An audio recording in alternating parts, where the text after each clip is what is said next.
आज हम लोग सूरदास जी के चरित्र से प्रारंभ करते हैं। जैसा कि मैंने अभी थोड़ी देर पहले कहा था कि गुरु आज्ञा नहीं देते हैं, गुरु सामर्थ्य देते हैं। ऐसे से सूरदास जी महाराज जिनको श्रीमद वल्लभाचार्य जी महाराज ने ऐसी सामर्थ्य प्रदान की कि बिना नेत्र के होते हुए भी ठाकुर जी का अनुभव वे करते थे, ठाकुर जी का दर्शन वो करते थे। सूरदास जी का एक पद गा लीजिए और पद गाते हुए हम लोग उनके चरित्र में प्रवेश करेंगे। हरि दर्शन की प्यासी अखियां, हरि दर्शन की प्यासी, हरि दर्शन की प्यासी अखियां। सब लोग अक्षय तृतीया पर बताइए ठाकुर जी को नेत्र हमारे और कुछ नहीं देखना चाहते हैं। नाथ एक बार आपका अनुभव करा दीजिए, एक बार वो बाकी सूरत, एक बार वो बाकी मनोहर सूरत हमको दिखा दीजिए नाथ, और कुछ नहीं चाहिए। हम पर कृपा कीजिए। गाइए सब लोग। हरि दर्शन की प्यासी अखियां, हरि दर्शन की प्यासी, हरि दर्शन की प्यासी अखियां, हरि दर्शन की प्यासी। ओ देखो चाहत कमल नयन को, देखो चाहत कमल नयन को, देखो चाहत कमल नयन को, देखो चाहत कमल नयन को। निस दिन रहत उदासी, निस दिन रहत उदासी, हो, निस दिन रहत उदासी अखियां, हरि दर्शन की प्यासी, हरि दर्शन की प्यासी अखियां, हरि दर्शन की प्यासी। सूरदास जी से किसी ने कहा, आप किसको देखना चाहते हो? सूरदास जी वर्णन कर रहे हैं, केसर तिलक मोतिन की माला, वृंदावन के वासी, केसर तिलक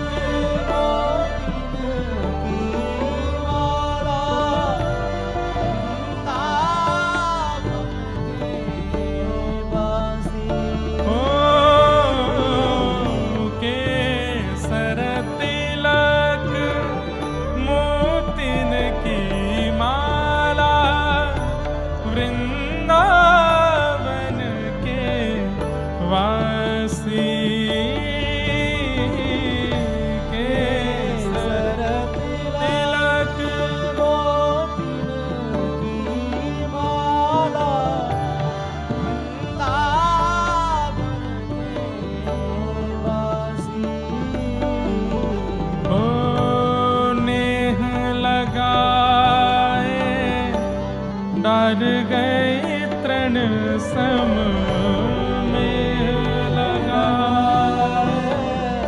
त्याग गए तृण सम, डार गए गल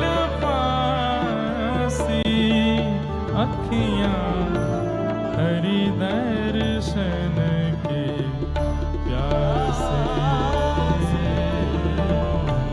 हरि दर्शन के प्यासे, अखियां हरि दर्शन की प्यासे, प्यासे, हरि दर्शन के प्यासे, अखियां हरि दर्शन के प्यासे,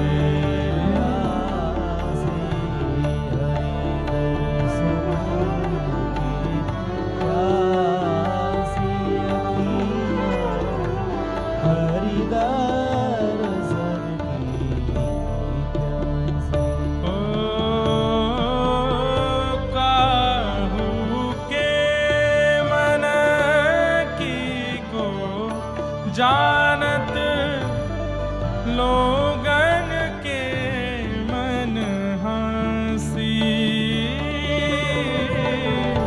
काहू के मन ओ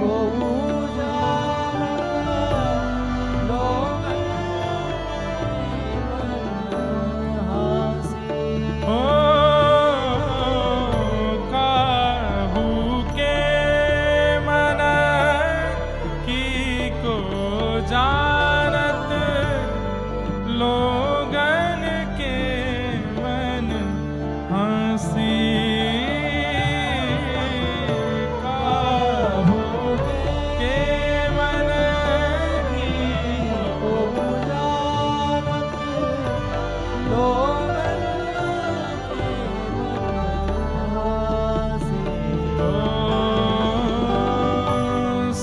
सूरदास प्रभु तुमरे तरस बिन, सूरदास प्रभु तुम्हारे दरस बिन,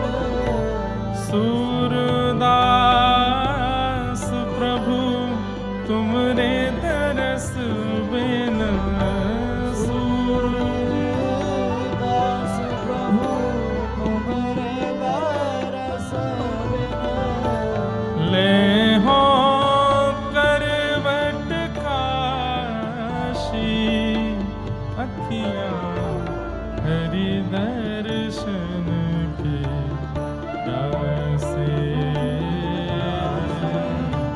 हरि दर्शन के प्यासे, अखियां हरि दर्शन की प्यासे। ओ प्यासे, हरि दर्शन के प्यासे, अखियां हरि दर्शन के प्यासे, हरि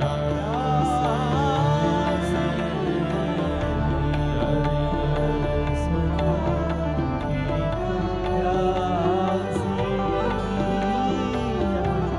हरि दर्शन की ओ हरि दर्शन के प्यासे, हरि दर्शन के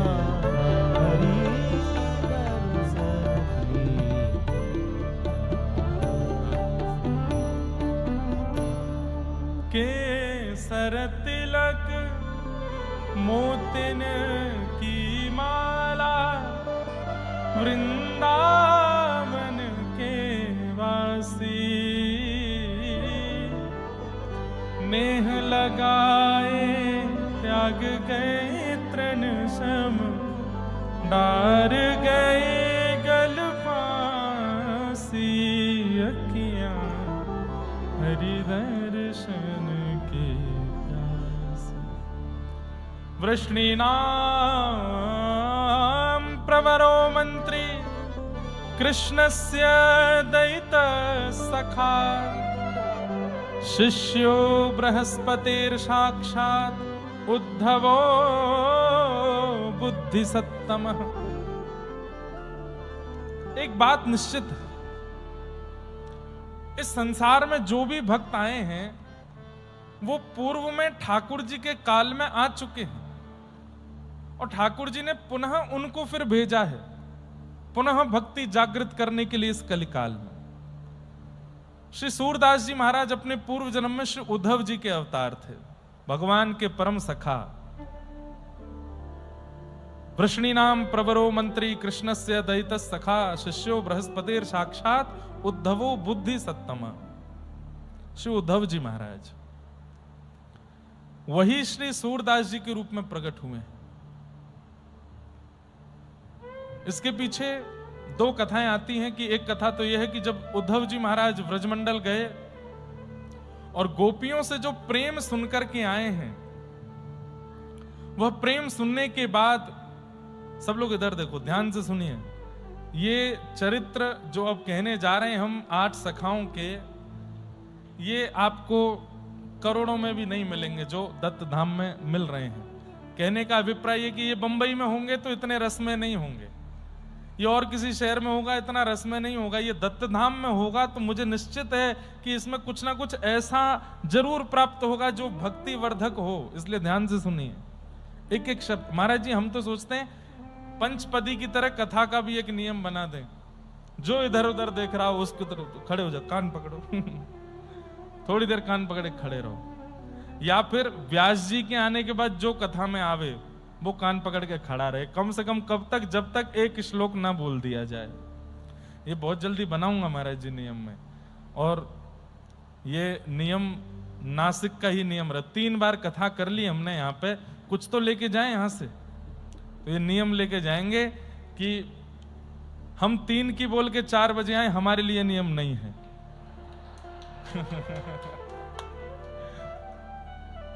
हाँ तो हम भी कर लेंगे, कान पकड़ते हुए आ जाएंगे, मंच पे आके बैठ जाएंगे, और हमारे आने के बाद जो आएगा उसको बोलना नहीं पड़े, बाहर ही लिखा होगा आप विलंब से आए हैं, भीतर जाके कान पकड़ के खड़े रहिए अपने आसन पे, और जब तक एक श्लोक या एक पद ना गा दिया जाए तब तक खड़े रहो। ये नियम होना चाहिए, ध्यान पूर्वक सुनिएगा। उद्धव जी महाराज जब वृंदावन गए तो व्रज गोपिकाओं का जब उन्होंने रस सुना और वह प्रेम जब देखा तो उद्धव जी को एक मीठी ईर्ष्या होने लगी कि मैं ऐसे प्रेम में क्यों नहीं हूं, ये भाव, ये स्थिति, ये रुदन, ये विरह मेरे चित्त में क्यों नहीं हो रहा है। व्रज की गोपियां जो उद्धव को एक भौरे के रूप में देख करके ज्ञान उपदेश कर रही हैं, उन व्रज की गोपी श्री राधा रानी, यशोदा मैया, नंद बाबा, तन सुखा, मन सुखा, धन सुखा, इन सब सखाओं की जो विरह की स्थिति है कृष्ण के वियोग में, लाला चलो गयो है, वाके वियोग को जो इनको भाव है रहो है, वाकु देख करके उद्धव जी कह रहे हैं ऐसा भाव मेरे चित्त में क्यों नहीं है। जैसे हम लोगों की दृष्टि कैसी है, बहुत धनवान व्यक्ति को देख करके लगने लगता हम ऐसे क्यों नहीं, बहुत सुंदर व्यक्ति को देखने लगने लगता है हमारी त्वचा, हमारे नेत्र, हमारी नाक, हमारी हंसी ऐसी क्यों नहीं, बहुत सुंदर गायक गाने वाले को सुनकर के लगने लगता है कि ऐसा कंठ हमारे पास क्यों नहीं है। लेकिन भक्त कैसा होता है, वो दूसरे की भक्ति, दूसरे की स्थिति और विशेष रूप से दूसरे का विरह देख करके उसके चित्त में आता है कि मेरे चित्त में ऐसा विरह क्यों नहीं है, ऐसा भाव क्यों नहीं है। उद्धव जी महाराज आज तक एक अभिमान में रहते थे कि मैं बृहस्पति का शिष्य हूं, मैं भगवान का दैत्य सखा हूं, मैं यदुवंशियों का महामंत्री हूं, बुद्धि में बहुत पारंगत हूं। लेकिन आज उनका अभिमान चूर चूर हो गया। जब गोपियों को देखा, किशोरी जी को देखा, ब्रजवासियों को देखा तो मन में आया ऐसा प्रेम मेरा क्यों नहीं है।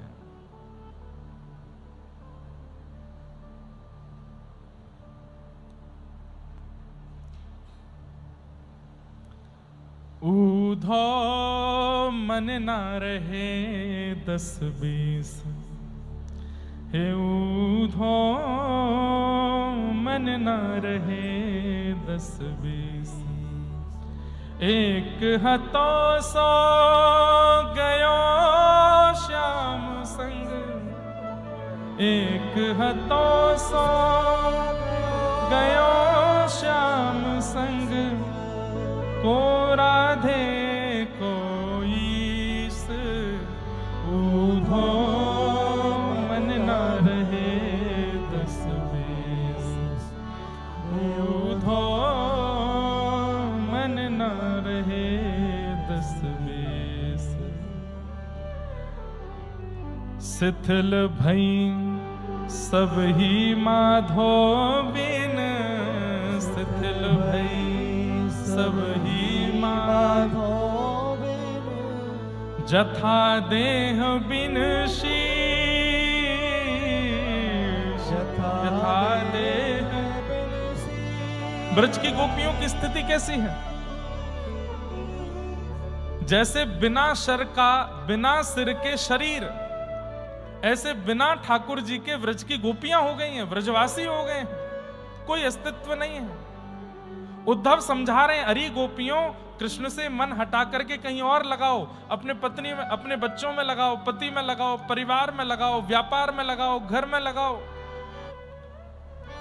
गोपियां कह रही हैं, उद्धव हमारे पास 10-20 मन नहीं है कि एक कृष्ण को दे दिया, एक पति को दे दिया, एक बच्चों को दे दिया।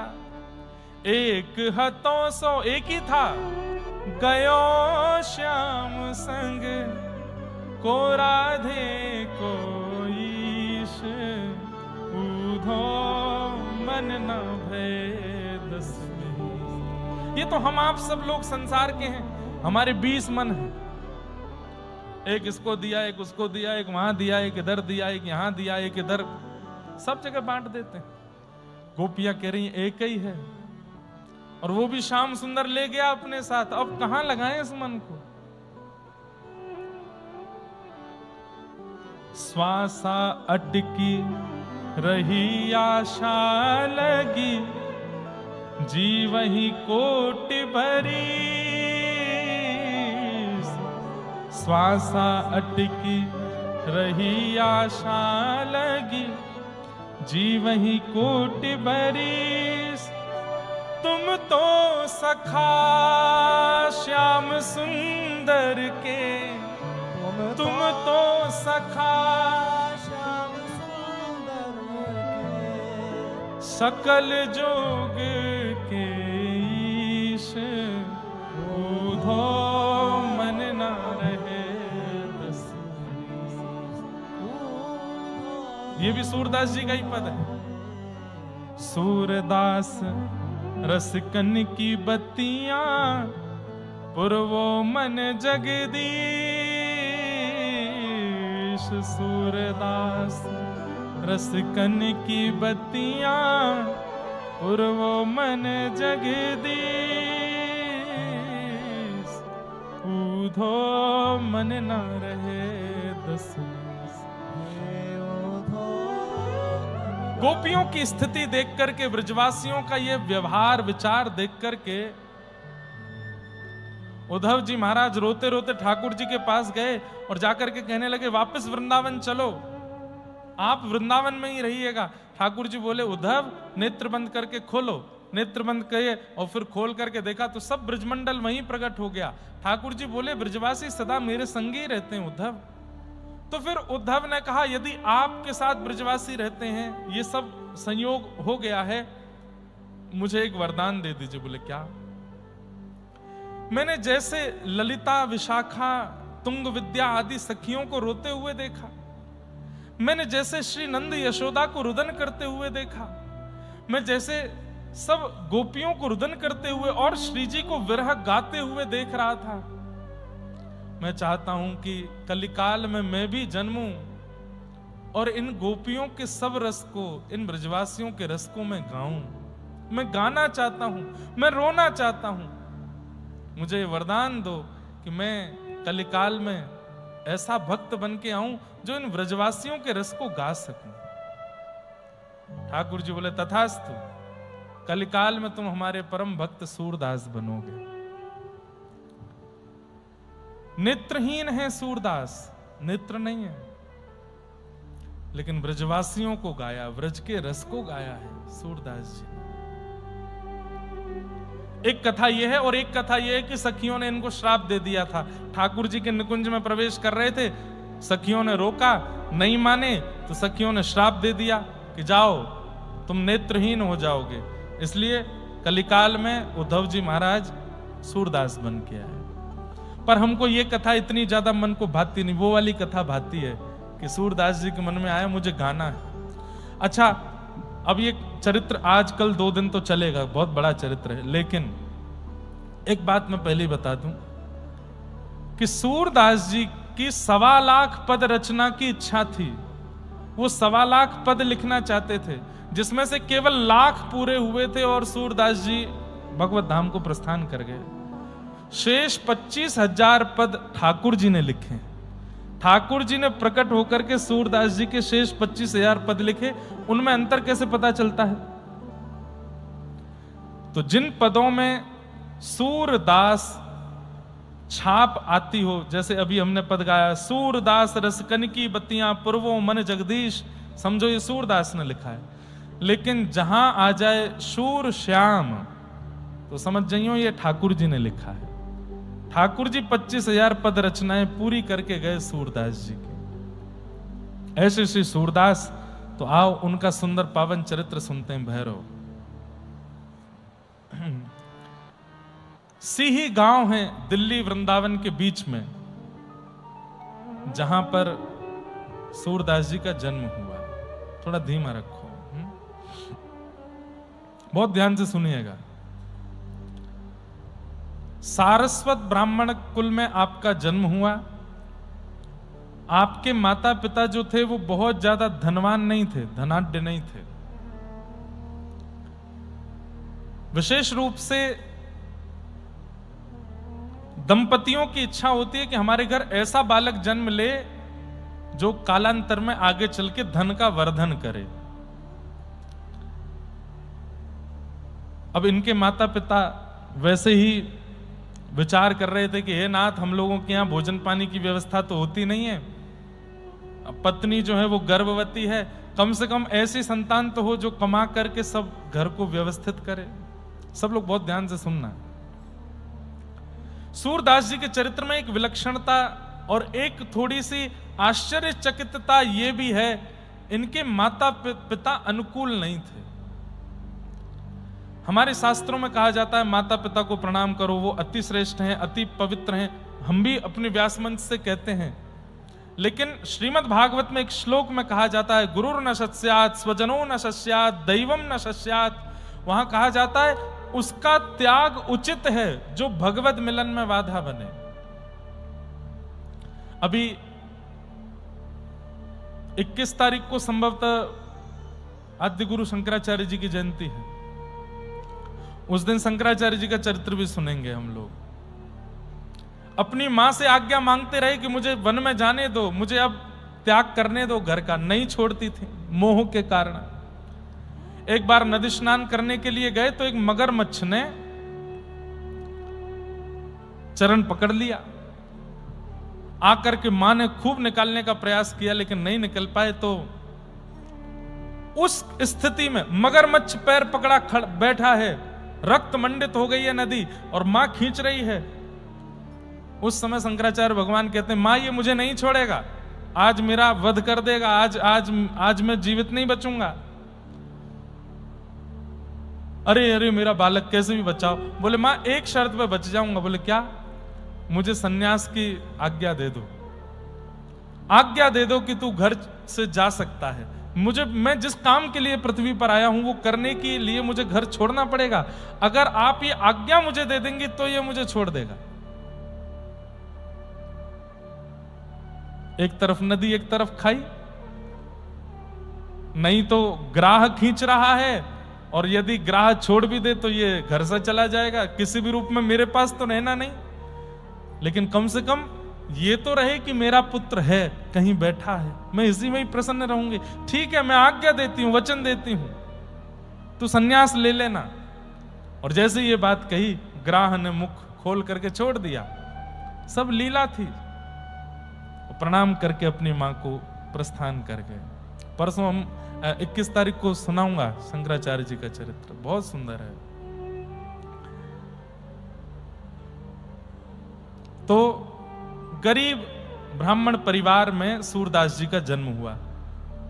जन्म हुआ, पुत्र हुआ, इस बात को सुनकर के उत्सव तो मना, लेकिन जैसे ही पता चला कि नेत्रहीन है। अच्छा, एक तो होता है, दो प्रकार के नेत्रहीन होते हैं। एक नेत्रहीन है जिनके नेत्र तो हैं, आकृति तो है, पर उनको दिखाई नहीं देता। और जिनकी आकृति होती है ना, उनको जैसे अभी लाइट जली है तो अनुभव हो जाता है कि सामने प्रकाश है। नीला कपड़ा है तो उनको अनुभव हो जाता है कि यहाँ नीला कपड़ा है, यहाँ पीला है। ऐसे जिनके नेत्र की आकृति बनी होती है उनको इतना अनुभव हो जाता है। पर एक जो नेत्रहीन होते हैं उनकी आकृति भी नहीं होती। जिनकी आकृति नहीं होती उनके लिए सब ब्लैकआउट, कुछ नहीं दिखता उनको। ऐसे सूरदास जी थे, नेत्र की आकृति भी नहीं थी। 5 दिन का बालक कितना प्रेम चाहता है पूरे परिवार से, लेकिन रो रहे हैं एक कोने में सूरदास और घर में मातम मनाया जा रहा है। क्यों? हमारे घर में व्यवस्था नहीं है, हम लोग उचित परिवार नहीं है, ऊपर से ये बालक ऐसा जन्मा है जिसके नेत्र नहीं है। जब रो रो करके अति हो जाती थी तब मां दूध पिलाती थी, कम से कम शांति तो हो जाएगा। मानो जैसे घर के लोगों को लग रहा था कि बला आ गई हमारे ऊपर, तो अब क्या करेंगे हम। भैया, भगवत भक्त सहते हुए ही प्रकट होता है, और यदि प्रकट होते हुए नहीं सहा है तो जीते जी सहेगा, कुछ ना कुछ तो उसको सहना पड़ेगा। भगवत भक्त इजी लाइफ नहीं जी सकता, ये बात आप लोग लिख लीजिएगा और इससे डरिएगा नहीं। कहीं आप भयभीत हो जाओ, महाराज जी कह रहे हैं भगवत भक्त इजी लाइफ नहीं जीता तो हम भक्ति छोड़ दें ना। सहजता का मतलब क्या है? मैं एक बात कथा में कहा करता हूं कि हम लोगों को कितना कष्ट सहना है ये विभाजित है। 1 जन्म में, 2 जन्म में, 3 जन्म में, 4 जन्म में, इतने वर्ष सब विभाजित है। मेरा लिखा होगा कि मुझे इतने जन्म लेने हैं और इतना कष्ट सहना है। लेकिन जैसे ही मैं भक्ति में प्रवेश करता हूं तो ठाकुर जी विचार करते हैं, बार बार जन्म देने से अच्छा एक बार में ही सारे कष्ट भुगवा दो। इसको 3 जन्म में जितना कष्ट सहना है 1 जन्म में ही सारे कष्ट दे दो, ताकि इसका दोबारा जन्म ना हो, ये मेरे पास रहे। तो भक्तों के जीवन में जो संकट दिखता है, कष्ट दिखता है, उसको आप कष्ट मत समझिए। वो एक प्रकार से ठाकुर जी सब एक साथ निपटवा देते हैं। इसलिए सरल जीवन नहीं होता भक्त का। धीरे धीरे सूरदास जी बड़े हुए। 3-4 वर्ष की जब अवस्था हुई, घर वाले बस ऐसे रखते थे कि इसको रखना है, कोई विशेष उनके प्रति प्रेम नहीं था। लेकिन 3 विद्याएं ऐसी थीं जो जन्म से थी सूरदास जी में। पहली विद्या कवित्व, कविताएं, पद रचना और सुंदर सुंदर भाव रचना बहुत अच्छी करते थे, कवित्व रचना। दूसरा, सूरदास जी में जन्म से था गायन, गाते बहुत अच्छा थे। और तीसरा, सूरदास जी के अंदर गुण था भविष्य कथन कर देते थे, बता देते थे कब कहां क्या क्या कैसे होने वाला है। यह सूरदास जी की जन्म से विद्या उनको प्राप्त हुई थी। 3 विद्याओं से युक्त। संसार में हर व्यक्ति मतलब हर व्यक्ति जन्म से एक गुण लेकर के आया होता है जो ठाकुर जी ने दे के भेजा है। कई लोग उस गुण को खोज लेते हैं, कई लोग उस गुण का चिंतन भी नहीं कर पाते। सूरदास जी के अंदर ये 3 गुण थे, कविता लिखते थे, गायन करते थे और तीसरा भविष्य बता देते थे। एक बार इनके पिताजी कहीं किसी यजमान के यहां गए, ब्राह्मण थे, तो यजमान ने दक्षिणा में 2 सोने की मोहर प्रदान की। 2 सोने की मोहर पाकर के पिताजी तो इतने खुश कि बस पूछो मत। अब तो घर आए नाचते हुए। पत्नी ने पूछा, आज इतने प्रसन्न क्यों हो? अरे देवी देखो, 2 सोने की मोहर मिली हमको। अब 6 महीने की तो सब व्यवस्था हो गई, खूब राशन आ जाएगा, खूब बढ़िया, खूब पेट पूजा चलेगी। और ये भी इसको भी खिलाना होता है, ये भी प्रेम से रहेगा, खूब प्रेम से पवाएंगे और कोई दिक्कत नहीं है। 2 सोने की मोहर, 6 महीने तो अब कोई दिक्कत नहीं है। और 6 महीने में कोई ना कोई यजमान मिल ही जाएगा, थोड़े और पैसे दे देगा, धीरे धीरे बढ़ जाएंगे सब।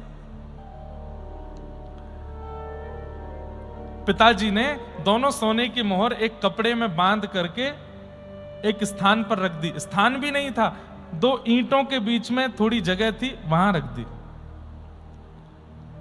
रात्रि में सोए, अब बार बार उठ के जाके देखें सोने की मोहर रखी है ना? बोले हाँ रखी है। फिर सो जाए, फिर उठे, अरे वाह रखी है ना? बोले हाँ रखी। गहरी नींद लगी थी, इतने में ही 2 चूहे आए और पूरे घर को खगोल रहे थे। तभी वो पोटली मिली, पोटली मुंह में दबा के चूहे भाग गए वहां से। सुबह उठ करके ना कोई हाथ दर्शन किया, ना कोई सूर्य प्रणाम किया, कुछ नहीं, सीधे जाके पोटली ढूंढी 2 सोने की मोहर की। जैसी देखी तो नहीं मिली। अब तो रोने लगे, पत्नी को बुलाया, कहां गई दोनों सोने की मोहर? पत्नी ने कहा मुझे नहीं पता, यहीं रखी थी। पूरे घर में ढूंढा लेकिन कहीं नहीं मिला। सूरदास जी तो क्या ही पूछें, ये तो देख ही नहीं सकते, ये कहां लेके जाएगा। इतना रोवे कि बस परेशान बैठे हैं, सिर पर हाथ धर के सुबह से बैठे, अब क्या होगा हमारा, अब तो सब सर्वनाश हो गया। अरे हमें तो ये लगता है यही मनहूस है, जब से जन्म लिया है तब से हमारे घर की गतिविधि और खराब हो गई। 2 सोने की मोहर कल आई हैं, 24 घंटे नहीं, उससे पहले चली गई। सूरदास जी छोटे से बोल पड़े, पिताजी, मां आप रोते क्यों हो? अरे तुझे कुछ करना थोड़ी पड़ता है, बना बनाया भोजन मिलता है, खाने पीने को सब सामग्री मिल जाती है। पिताजी मैं वो नहीं कहता, मैं बस ये कहना चाहता हूं कि हम कोई धनवान थोड़ी जन्म लेते हैं, जैसा जन्म लिया था वैसे ही रहना है जीवन भर। 2 सोने की मोहर के पीछे आप इतना रुदन क्यों कर रहे हैं? ठाकुर जी से प्रार्थना कीजिए ना, जो मंगल में होगा वो विधान होगा। नहीं माने, फिर भी रो रहे हैं, परेशान बैठे हैं। सुबह से शाम हो गई, अन्न का एक दाना नहीं बना घर में। दोनों माता पिता सिर पर हाथ धर के बैठे। सूरदास जी बोले, सुनिए, मुझे भविष्य देखना आता है और मुझे मंगल देखना आता है, तो मैं बता सकता हूं कि सोने की मोहर कहां है। लेकिन पिताजी,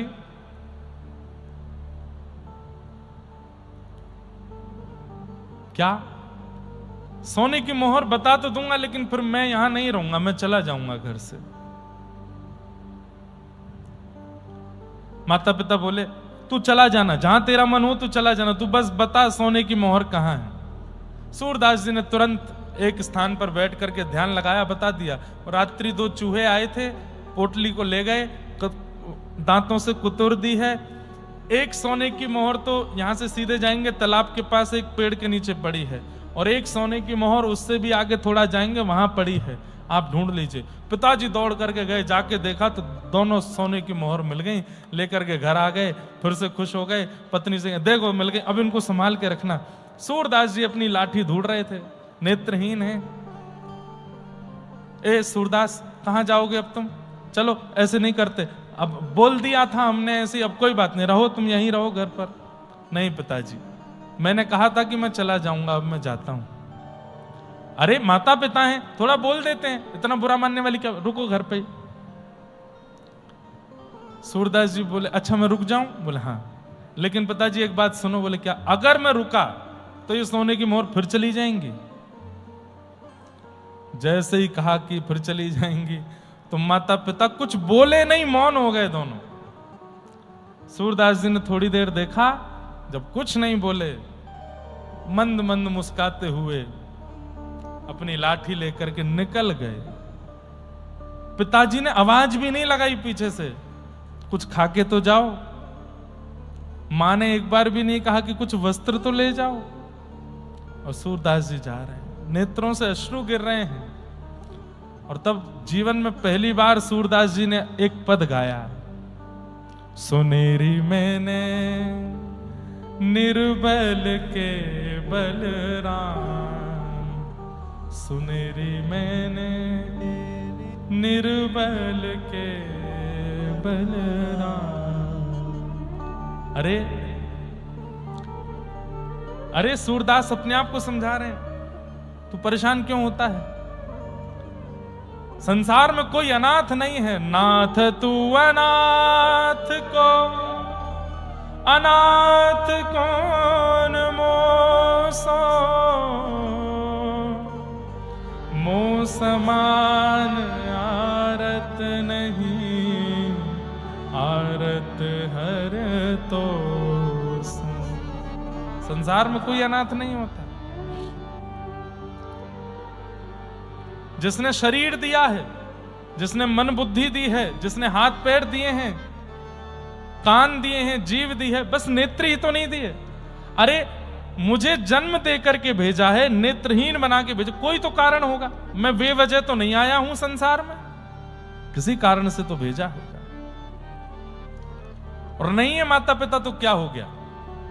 अपने माता पिता को चित्त से प्रणाम, दंडवत प्रणाम करके सूरदास जी निकल गए और बस मन में यही भाव गाते जा रहे हैं, सुनेरी मेरे निर्बल के बलराम। मैंने तो सुना है कि वे निर्बलों के बल हैं, सबको बल देते हैं।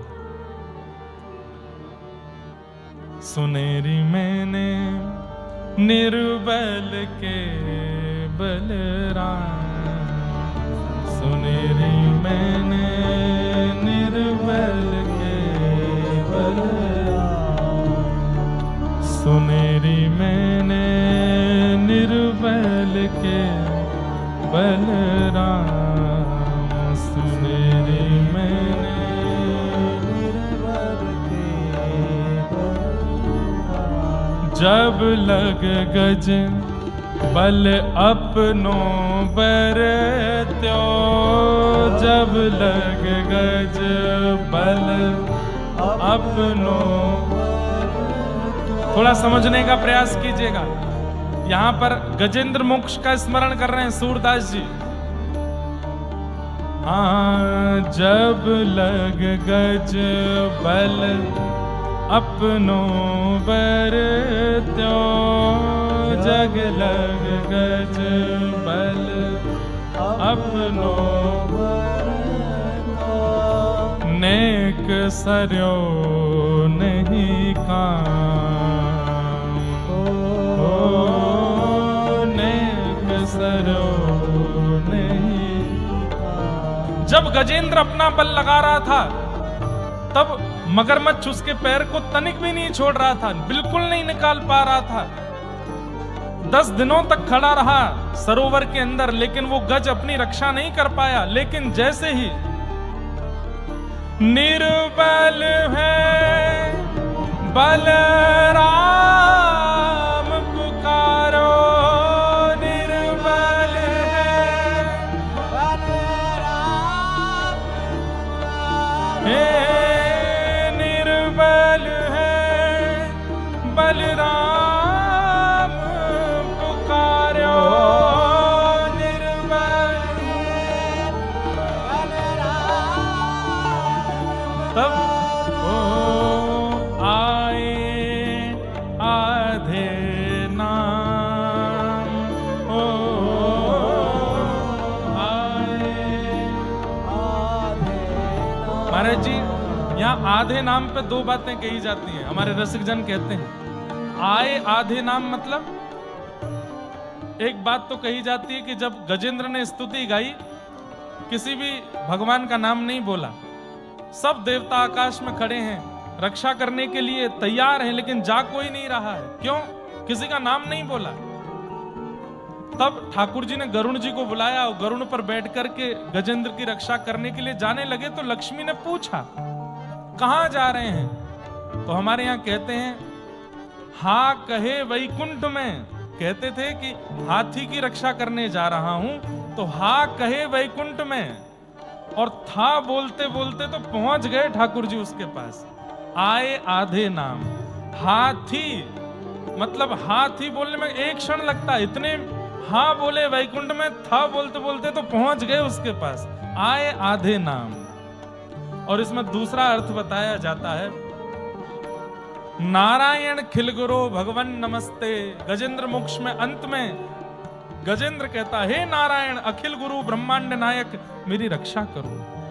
तो कहते हैं कि जैसे ही गजेंद्र ने कहा ना, वो नारायण पूरा नहीं बोल पाया है, रायण बोलना चाहता था, तब ना बोलते बोलते तो ठाकुर जी आ गए उसके पास। वही बात सोच करके श्री सूरदास जी मन में बड़े प्रसन्न हो रहे हैं।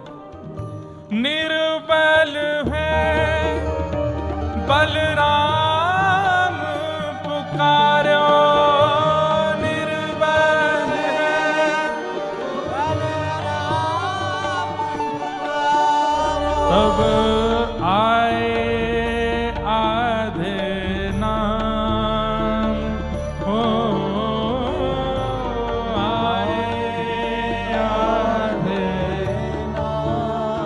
सुनेरी मैंने निर्बल के बलराम, सुनेरी मैंने निर्बल के बलराम। तीसरी बात कह रहे हैं, द्रुपद सुता निर्बल भईता दिन, द्रुपद सुता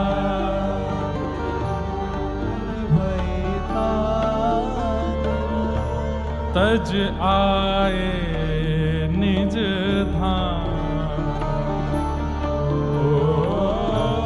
तज आए निज धाम। हे दुशासन की भुजा थकित भई, दुशासन की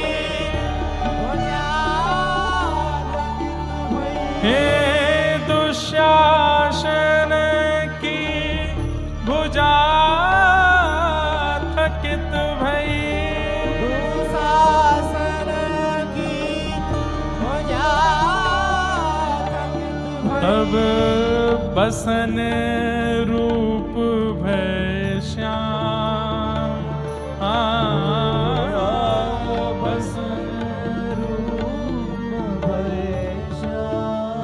सूरदास जी सोच रहे हैं, महाभारत की सभा लगी है, बड़े बड़े योद्धा चारों तरफ बैठे हैं, और उस समय खेल में अपनी पत्नी को हार गए हैं पांडव।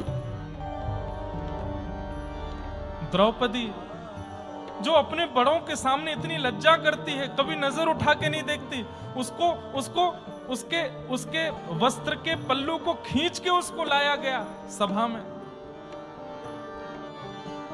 द्रौपदी उस समय मासिक धर्म में है, अत्यंत लज्जा से व्याकुल हो रही है, लेकिन यहां दुशासन बस खींचे जा रहा है, कैसे भी इनको निर्वस्त्र करना है। पहले अपना बल लगाया, 5 पतियों की ओर देखा, सब नीचे नजर करके बैठे हैं। भीष्म पितामह द्रोणाचार्य आदि सबकी ओर देखा, लेकिन कोई भी एक बार भी ये नहीं कह रहा है कि अरे ये हमारे घर की बहू है, ऐसे कोई निर्वस्त्र नहीं कर सकता। तब अपना बल लगाया, मैं क्षत्रिय नारी हूं, अपनी रक्षा स्वयं करूंगी। लेकिन जब अपने बल से भी अपनी रक्षा नहीं कर पाई है, वस्त्र का अंतिम छोड़ रह गया है खींचने को, दुशासन एक बार और खींच देगा और भरी सभा में द्रौपदी के साथ वो हो जाएगा जो नहीं होना चाहिए, एक सौभाग्यवती नारी के साथ। उस अंतिम छोड़ को खींचना चाह रहा है दुशासन, और उस समय दोनों हाथ छोड़ दिए हैं। द्रौपदी ने भुजा उठा करके कहा, हे कृष्ण द्वारिका वासिन, क्वासी क्वासी महाभुज,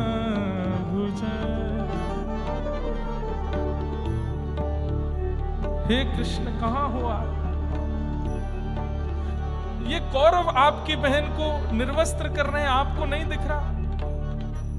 कौरवम प्रतिभूतम वा किम न पश्यसि केशव, क्या आपको दिखाई नहीं दे रहा है कि मेरे यहां वस्त्र हरण हो रहे हैं? अरे कल को कोई कहेगा कि भरी सभा में कौन निर्वस्त्र हुआ, द्रुपद सुता कहेंगे तो बुरा नहीं लगेगा, द्रुपद की बेटी निर्वस्त्र हुई बुरा नहीं लगेगा, पांडवों की पत्नी निर्वस्त्र हुई सुनने में बुरा नहीं लगेगा। लेकिन गलती से अगर किसी ने कह दिया कि कृष्ण की बहन निर्वस्त्र हुई, लाखों करोड़ों भक्तों का विश्वास उठ जाएगा नाथ आपके ऊपर से।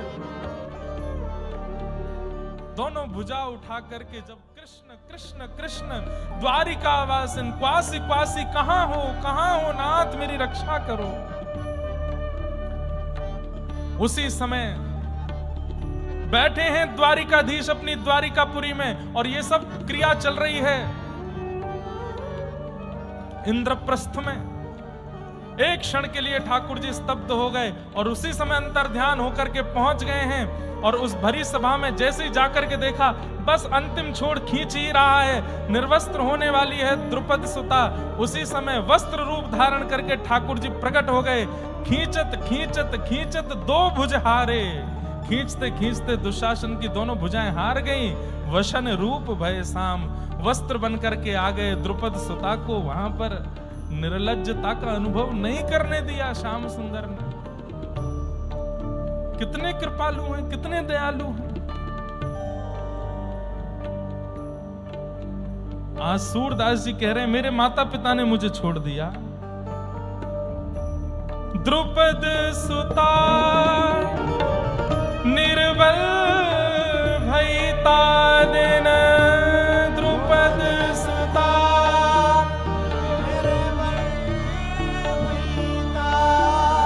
हो तज आए निज धाम, हाँ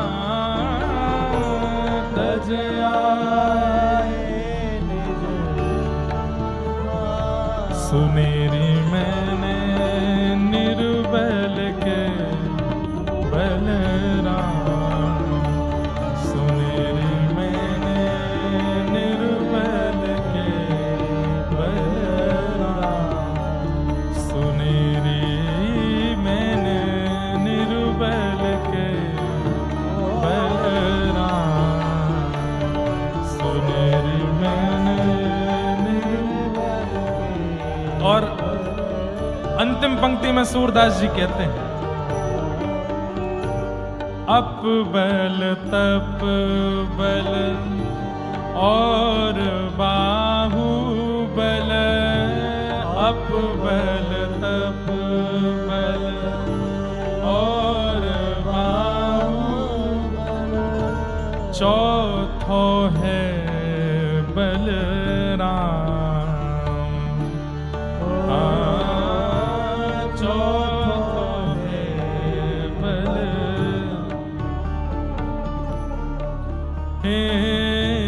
सूर किशोर कृपा से सब बल, सूर किशोर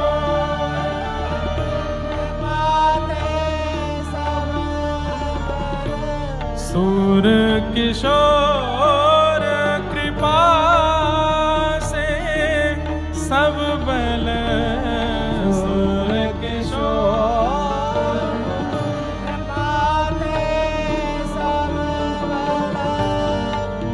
हारे को हरि नाम, हारे को हरि नाम, सुनेरी मैंने निर्बल के बलराम, सुनेरी मैंने निर्बल के निर्बल के बलराम।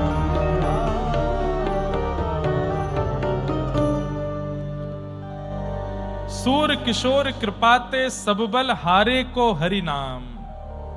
केवल हरि नाम ही है जो दुखियों को, जो पीड़ितों को, जो हारे हुओं को बचा सकता है और कोई बल उस समय काम नहीं आता है। और हरि नाम कहते कहते श्री सूरदास जी अपनी लाठी लेकर के 6 वर्ष की अवस्था में घर से निकल गए और चलते चलते चलते चलते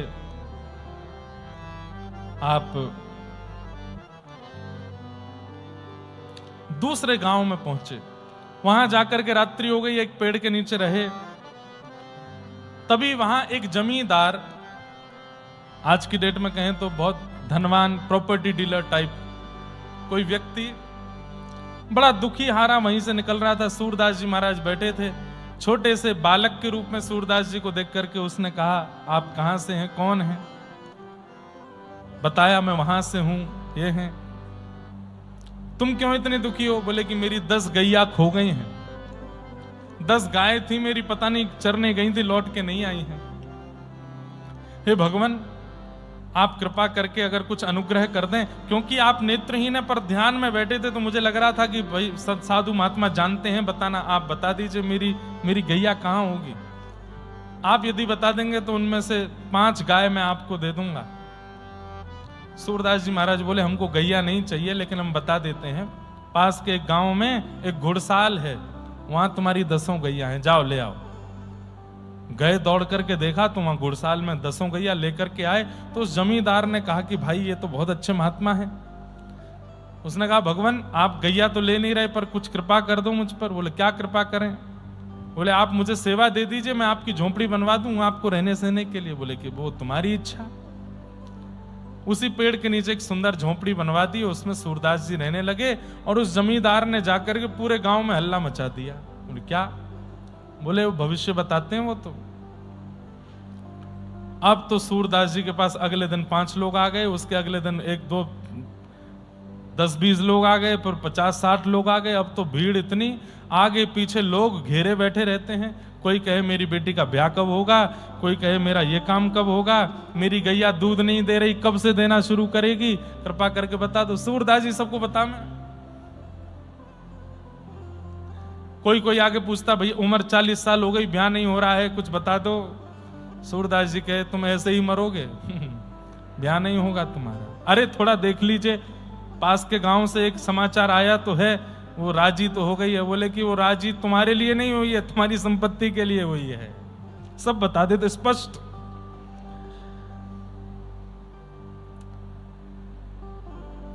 उनमें से कईयों ने तो सूरदास जी को गुरु मान लिया, वो यही हमारे गुरु जी हैं, सब जानते हैं, सब बता देते हैं। लेकिन सूरदास जी की रुचि उसमें कम थी। वो एक समय पर बैठ के जब सत्संग करते थे, उसमें उनको बड़ा आनंद आता था। और सूरदास जी अपनी प्रारंभिक समय में दीनता के पद ज्यादा गाते थे।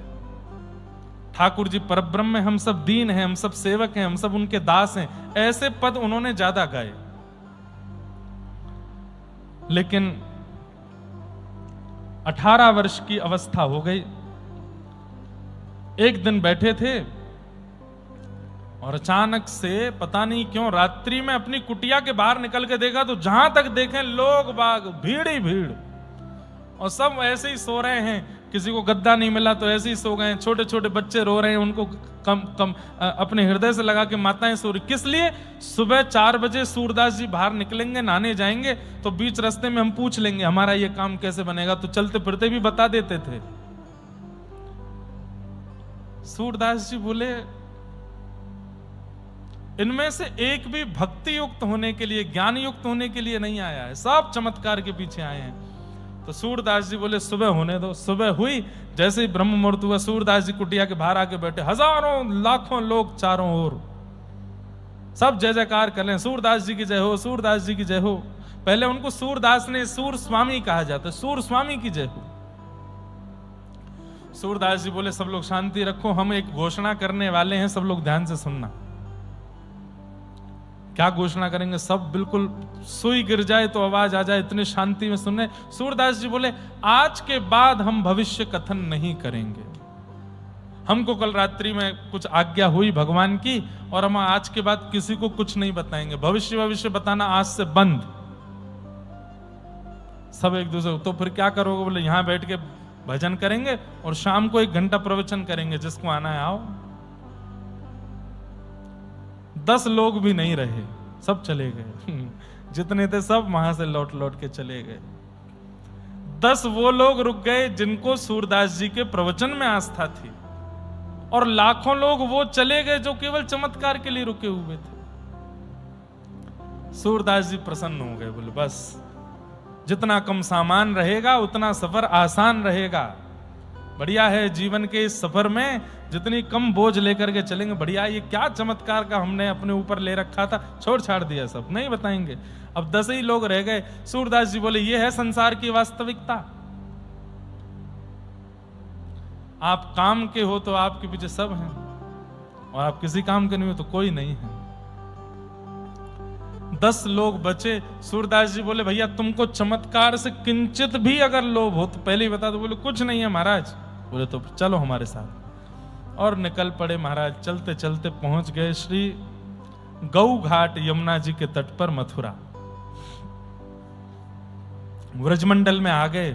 वहां रहकर के अब सूरदास जी केवल पद गाते हैं और भगवान का सत्संग करते हैं।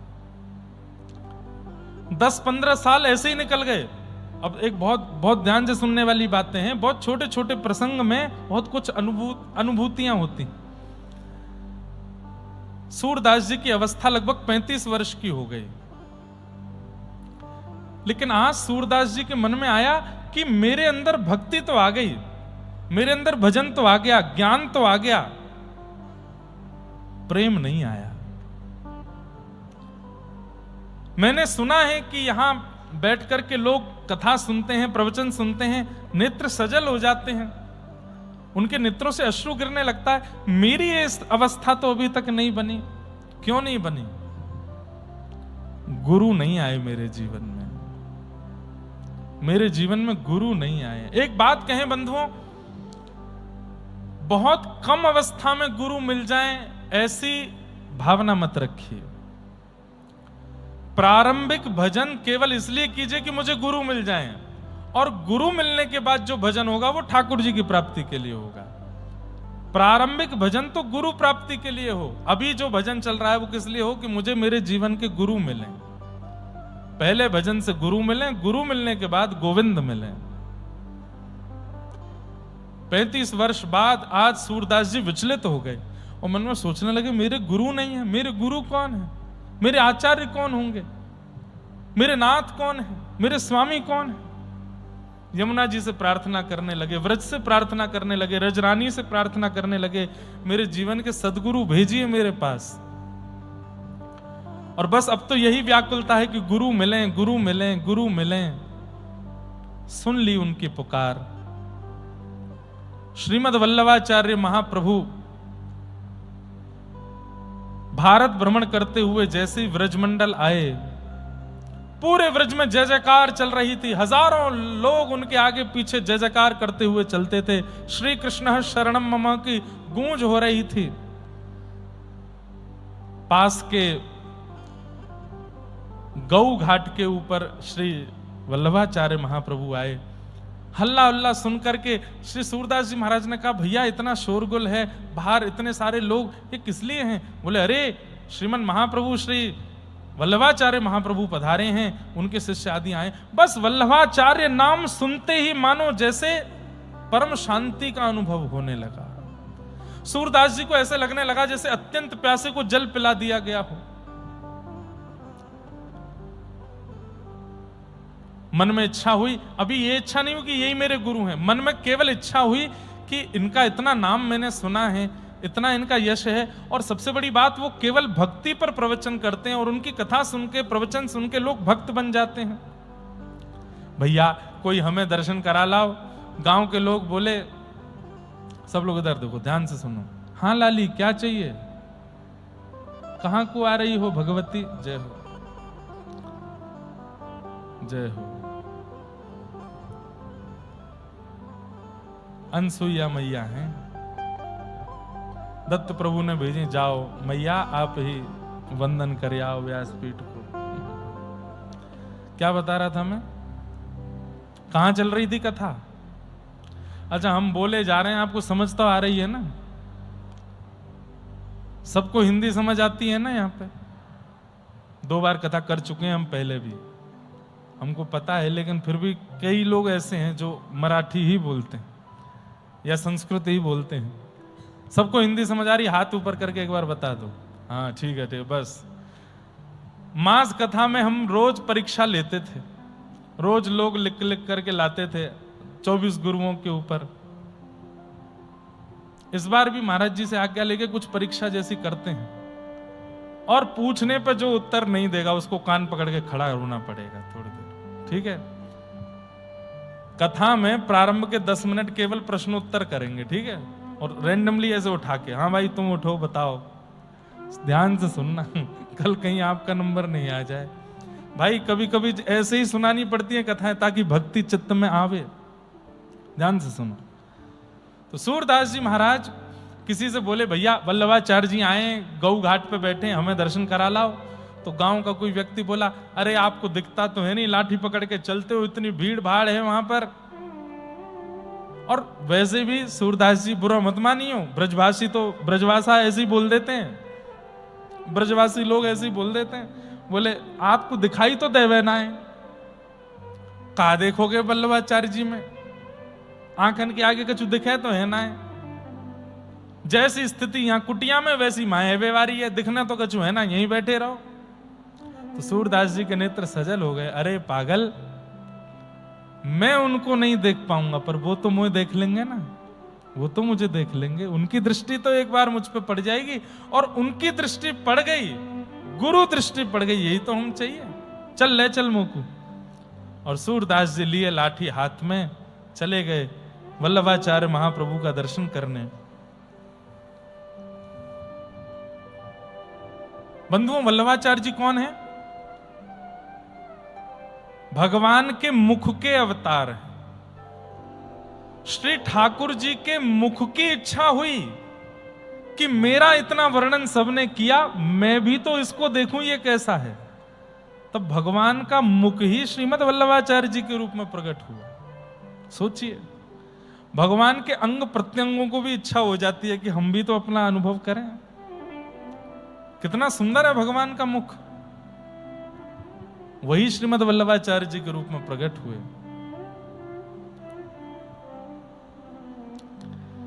सूरदास जी गए, जाकर के ऐसी पंक्ति में सबसे आगे बैठे थे। वल्लभाचार्य महाप्रभु देख करके बोले, सूरदास, हमने सुना है आप पंक्तिबद्ध करते हैं, गाते हैं, कुछ गाओ। तो सूरदास जी महाराज बोले, सब आपकी कृपा है, कुछ गाओ। तो सूरदास जी गाने लगे। क्या? कौन कुटिल खल कामी मौसम, जो तन दियो ताहि बिसरायो, जो तन दियो। एक बात कहें बंधु, सूरदास जी के पद में एक विशेषता है, आप कहीं बैठ के गा लीजिए, ठाकुर जी सुनने अवश्य आते हैं। सूरदास जी के पद ठाकुर जी को इतने प्रिय हैं, इतने प्रिय हैं, आप कहीं भी बैठ के गाने लगिए। मैं गाता हूं तो मेरे कहीं ना कहीं के रोंगटे खड़े होते हैं, मुझे लगता है ठाकुर जी आ गए, सुनने आए। इतने प्रिय हैं सूरदास जी के पद। और अभी तो बहुत बड़ा एक चेंज आने वाला है, गुरु जीवन में आ रहे हैं ना। देखिए गुरु के आते क्या होगा सूरदास जी के साथ। अभी तक आपने सारे पद सुने, सूरदास जी ने कैसे पद गाए, क्या गा रहे हैं? जो तन दियो ताहि बिसरायो, जो तन दियो ताहि बिसरायो, ऐसो नमक हरामी मौसम, ऐसो नमक हरामी मौसम, कौन कुटिल खल कामी मौसम, कौन कुटिल खल कामी मौसम। गाने लगे।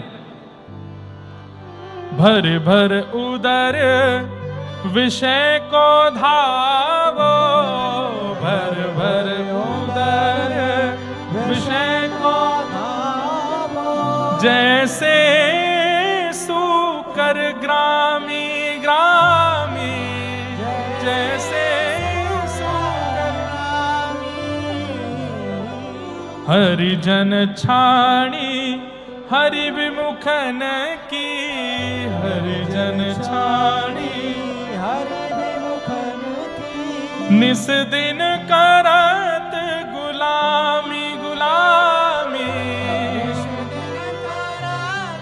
अरे हरि भक्तों को छोड़ करके उल्टा सीधा खाने पीने वाले लोगों की गुलामी करने में लगे हैं हम। कौन कुटिल खलकामी मौसम, भरी भरी उदर विषय को धावो। विषयों को ही केवल इस पेट में भर रखा है हमने। कैसे? जैसे कोई एक ग्राम का सूकर, वो केवल पेट भरना चाहता है, अब उसके मुंह में कीचड़ आवे, गंदगी आवे, नाली का पानी आवे। हम भी तो ऐसे ही हैं। पापी कौन बड़ो है मोते, पापी कौन बड़ो है मोते, सब पतितन को स्वामी स्वामी, सब पतितन को स्वामी। सूर पतित को ठौर कहाँ है, सूर पतित को ठौर कहाँ है। सुनिए श्रीपति स्वामी मौसम, कौन कुटिल खलकामी। वल्लभाचार्य महाप्रभु बैठे हैं। सूरदास जी ने जैसे पद पूरा किया, सबने ताली बजाई, लेकिन वल्लभाचार्य महाप्रभु एकनिष्ठ बैठे हैं। सूरदास जी अब दिखता तो है नहीं, तो इधर उधर देख रहे हैं, ये कुछ कहेंगे। थोड़ी देर में महाप्रभु जी बोले कुछ और सुनाओ। तो सूरदास जी बोले शायद अच्छा नहीं लगा होगा। सब पतितन को स्वामी मैं तो, सब पतित मतलब पापी, पापियों का स्वामी हूं मैं। पद पूरा गाया। वल्लभाचार्य महाप्रभु बोले कुछ और सुनाओ। आज तक सूरदास जी के पद को सुनकर के ऐसा कभी नहीं हुआ कि कोई स्तब्ध ना हो गया हो, लेकिन आज श्रीमद् वल्लभाचार्य महाप्रभु बार बार कह रहे हैं कुछ और सुनाओ। तब सूरदास जी हाथ जोड़ करके बोले भगवान क्या सुनाऊं, बताइए ना। तब वल्लभाचार्य महाप्रभु बोले ठाकुर जी की लीला सुनाओ। तो सूरदास जी बोले भगवान जो अनुभव हुआ आज तक वो गाया, जिसका अनुभव नहीं हुआ वो कैसे गाऊं। मुझे अनुभव नहीं हुआ ठाकुर जी की लीला का, मैं नहीं जानता उनकी लीला कैसी है। आप सामने बैठे हैं, कृपा कर दीजिए। जाओ यमुना स्नान करके आओ, अभी जाओ। सूरदास जी महाराज तुरंत उठे, गए यमुना जी में गोते लगाए, गीले वस्त्रों में ही आए हैं। वल्लभाचार्य महाप्रभु ने बैठा है, बोले बैठो, कान पास में लाओ। कान पढ़ करके महाराज गुरु मंत्र दे दिया, गले में कंठी माला पहना दी और कहा अब सामने बैठ के गाओ। सूरदास जी उठ करके सामने गए और इतना ही नहीं, सामने बैठे तब जब गुरु दीक्षा दी तो गुरु मंत्र दिया, गले में कंठी माला पहनाई और फिर किसी सेवक से कहा भागवत जी लेके आओ। श्रीमद् भागवत जी का प्रथम नहीं, द्वितीय नहीं, तृतीय, चतुर्थ, पंचम, षष्टम, सप्तम, अष्टम, नवम सारे स्कंद निकाल दिए। दसम स्कंद खोला जहां पर ठाकुर जी का जन्मोत्सव होता है। सीधे कहना प्रारंभ किया, नंदस्त्वात्मजोत्पन्ने जाता ह्लादो महामना आहूय विप्रान वेद ज्ञान स्नातः सुचिरलंकृतः। कथा नहीं सुनाई, केवल दसम स्कंद में क्या है इंडेक्स पढ़ के बताया। ये है, ये है, ये है, ये है, ये है। 10-15 श्लोक दसम स्कंद के सुना दिए। सूरदास जी के नेत्रों से अश्रु गिरने लगे। सूरदास, सब जनता बैठी है, बोले हाँ क्या अनुभव हो रहा है। सूरदास जी का रोम रोम कंपित होने लगा। बोले नंद भवन है सामने, साक्षात नंद बाबा खड़े हैं, श्री यशोदा मैया खड़ी हैं और घुटने पर चलते हुए नन्हे से मदन मोहन मेरी ओर दौड़े हुए आ रहे हैं नाथ। बोले बस अब शुरू हो जाओ, अब लीला गानी है, अब और कुछ नहीं गाना है, केवल ठाकुर जी की लीला गाओ।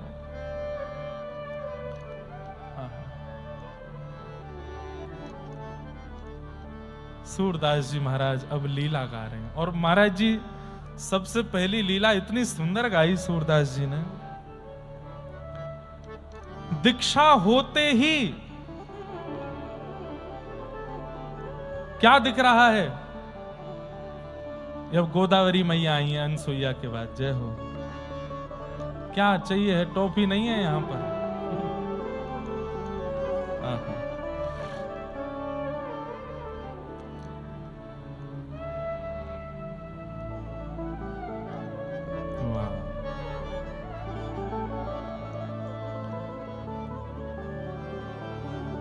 वल्लभाचार्य महाप्रभु बोले क्या दिख रहा है सूरदास, बताओ। तब वल्लभाचार्य महाप्रभु के सामने सूरदास जी कह रहे, सब लोग इधर देखो। बोले भगवान नंद भवन है और श्री नंद भवन में यशोदा मैया लाला से चर्चा कर रही हैं और लाला यशोदा मैया ते कह रहा, मैया तू मेरो जल्दी ब्याह कराए दे। यशोदा मैया कह रहे हैं, लाला ब्याह के काजे छोरी चाहिए होवे, कहां ते लेके आऊं छोरी, कहां ते लेके आऊं तेरे काजे दुल्हन। आहा,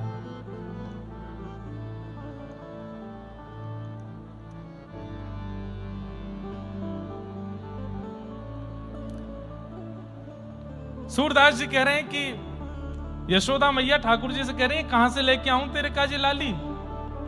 इतने में ही द्वार पर किशोरी जी आ गए हैं और किशोरी जी आके कह रही हैं, अरे ये नंद भवन है का, या नंद भवन में अंदर कान कुंवर रहवे का, अरे जे कन्हैया को घर है का।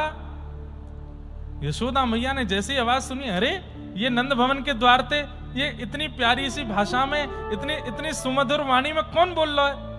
ठाकुर जी बोले, मैया बहू आई गई तेरी, जल्दी चल। अब वल्लभाचार्य महाप्रभु भी नेत्र बंद करके बैठे हैं और सूरदास वर्णन कर रहा है। दौड़ करके यशोदा मैया जैसे ही द्वार पर गई हैं, छोटी सी किशोर, सूरदास जी वर्णन कर रहे हैं। ठाकुर जी कह रहे हैं, मैया जमुना जी पे खेलते खेलते मैं खो गयो, और मैया जब छोटो लाला खो जाए तो फिर बड़े को आके वा को हाथ पकड़ के ले जानो पड़े। तो मैया कल जब मैं जमुना जी पे खो गयो तो ये लाली आई और यहाँ ने मेरो हाथ पकड़ो और यही पकड़ के मुझको नंद भवन छोड़ के गई। मैया बोली, हम बे तू 5 बरस को और ये 4 बरस की, और जे तो को पकड़ करके लेके आई ये नंद भवन छोड़ के गई है। बोले, हाँ मैया जय मुंह को छोड़ के गई है। यमुना तीर कलही में भूलो, यमुना तीर कलही में भूलो, बाह पकड़ ले आई हो, बाह पकड़ ले आई हो। हे आवत इह तो ही सकुचत है, आवत इह तो सकुचत है, मैं दे सोह बुलाई हो, मैं दे सोह बुलाई हो। हे सूरदास ऐसे गुणन आगर, सूरदास ऐसे, हे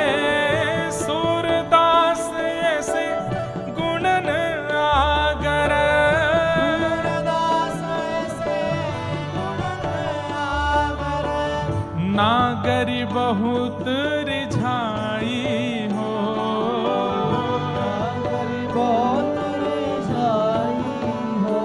हे खेलन के मिस कुंवरी राधिका नंद भवन को आए हो, खेलन के मिस कुंवरी राधिका।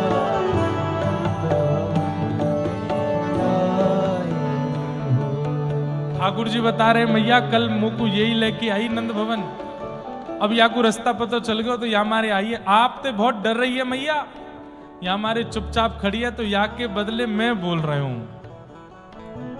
यशोदा मैया बोली, लाली तो बड़ी सुंदर है।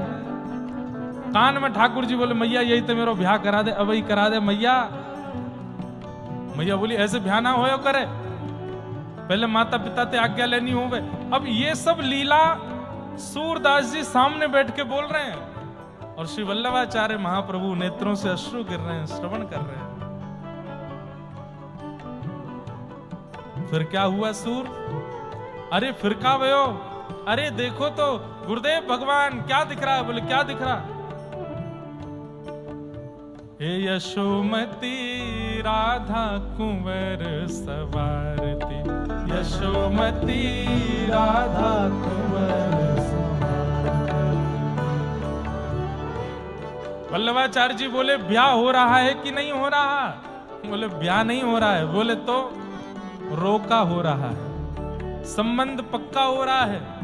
किशोरी जी को गोद में बैठा करके श्री यशोदा मैया उनका श्रृंगार कर रही हैं, हाथों में चूड़ी पहना रही हैं, पैरों में महावर। हमारे उत्तर भारत में जब लड़का के लिए वधू फाइनल कर देते हैं तो उसका रोका करते हैं और दुल्हन जैसा ही श्रृंगार करते हैं उसका, दुल्हन जैसा श्रृंगार, मांग में सिंदूर, सारे आभूषण पहनाते हैं और बिल्कुल दुल्हन जैसा श्रृंगार करके अपने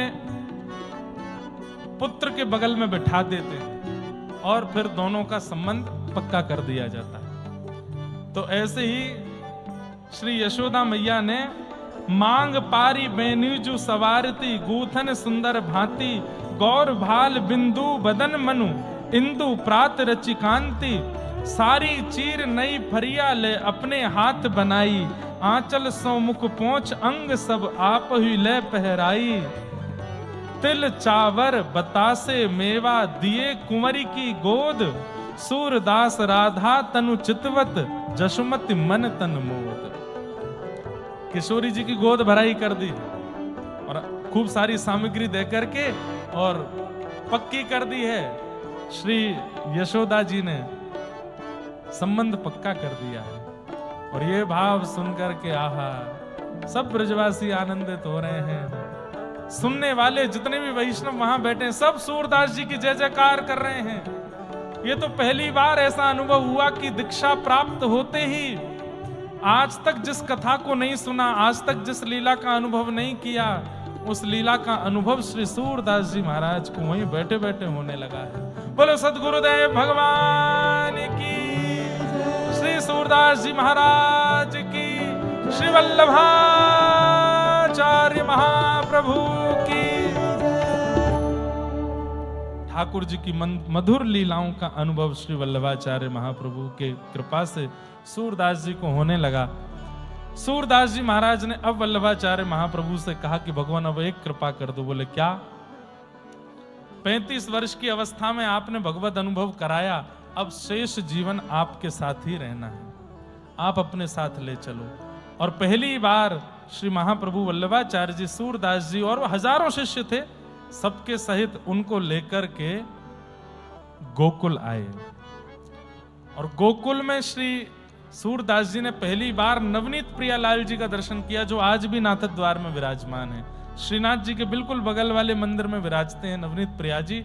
उनका सूरदास जी ने दर्शन किया और वहां बैठ करके फिर वल्लभाचार्य जी ने पूछा, नेत्र नहीं है?